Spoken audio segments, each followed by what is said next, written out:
हुआ है। निश्चित तौर से अलायंस जो है हमारा मजबूती के साथ आगे बढ़ेगा।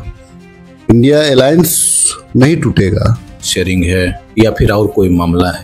क्योंकि अचानक से तो झारखंड मुक्ति मोर्चा का ये दावा कि भाई हम भी अपने प्रदेश में, इससे बहुत टूट नजर नहीं आएगा।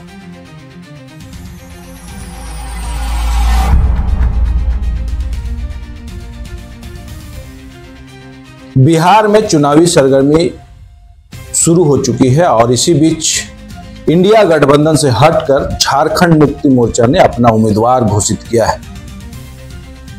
झारखंड मुक्ति मोर्चा के अलग होने के बाद इंडिया गठबंधन किस तरह से चुनावी रणनीति तैयार कर रही है और आगे चुनाव को लेकर किस तरह से तैयारी है, हम लोग खास बातचीत करेंगे कांग्रेस विधायक दल के उपनेता राजेश कच्छप जी से और उनसे जानने का कोशिश करेंगे कि इस बार कांग्रेस पार्टी इंडिया गठबंधन में रहकर चुनाव लड़ेगी या कांग्रेस पार्टी भी हटकर, इंडिया गठबंधन से हटकर एक अपना स्वतंत्र रूप से चुनाव लड़ने की तैयारी कर रही है।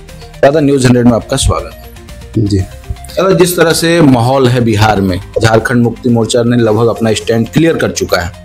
ऐसी स्थिति में कांग्रेस का स्टैंड जो है वो क्लियर नहीं समझ में आ रहा है, क्या कहेंगे? ये वहाँ पे अलायंस में सबसे बड़ी पार्टी है आरजेडी। आरजेडी के बाद में कांग्रेस है, उसके बाद में कई एक बिहार प्रदेश के कई एक क्षेत्रीय हमारे दल है, क्योंकि अलायंस में पूरे देश स्तर पे हमारी अलायंस है। तो झारखंड मुक्ति मोर्चा का ये दावा कि भाई हम भी अपने प्रदेश में आरजेडी को हम सीट देते हैं। उनका मानना है कि जो खास करके जो ट्राइबल बेल्ट है, पहले भी वहाँ पे झारखंड मुक्ति मोर्चा का विधायक रहा है। अलायंस को जो अधिकृत होते हैं वही तय करते हैं। उसके लिए आदरणीय हमारे राष्ट्रीय अध्यक्ष खड़गे जी हैं, मल्लिकार्जुन खड़गे जी, केसी वेणुगोपाल जी, आरजेडी के साइड से तेजस्वी यादव जी और लालू यादव जी हैं। निश्चित तौर से मैं मानता हूं कि आदरणीय मुख्यमंत्री झारखंड हेमंत सोरेन जी से भी वार्ता चल रही होगी और इससे बहुत टूट नजर नहीं आएगा। इंडिया अलायंस नहीं टूटेगा, लेकिन जो हिस्सेदारी की जो बात है, अभी द्वितीय चरण का जो चुनाव है वो भी बाकी है।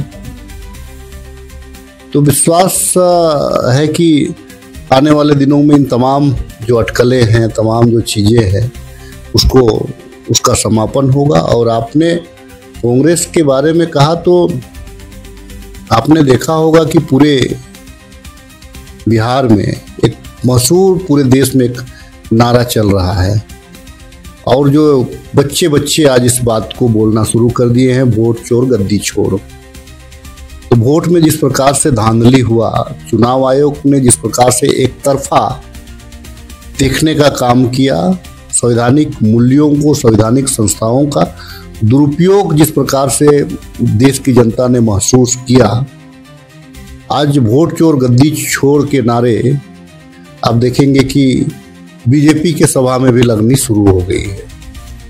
कोई नेता अगर जा रहा है तो चूंकि चुनावी सभाएं छोटी छोटी होती हैं, 2000, 5000 ऐसे कार्यक्रम होते हैं, तो जो भारतीय जनता पार्टी के जो बिहार के जो पूर्व एमएलए वगैरह रहे हैं या वर्तमान सांसद वगैरह जा रहे हैं, तो आप गौर करेंगे कि वहाँ पे वोट चोर गद्दी छोड़ के नारे लग रहे हैं। अलायंस को हम संभाल लेंगे, अलायंस हमारा संभलेगा। कांग्रेस पार्टी के नेतृत्व में इंडिया अलायंस का निर्माण हुआ है। निश्चित तौर से अलायंस जो है हमारा मजबूती के साथ आगे बढ़ेगा। क्या वजह क्या लग रही है? सीट शेयरिंग है या फिर और कोई मामला है? क्योंकि अचानक से कल तक बिहार के मुख्यमंत्री का चेहरा जो है घोषित नहीं था, आज अचानक झारखंड मुक्ति मोर्चा अलग हो चुकी है।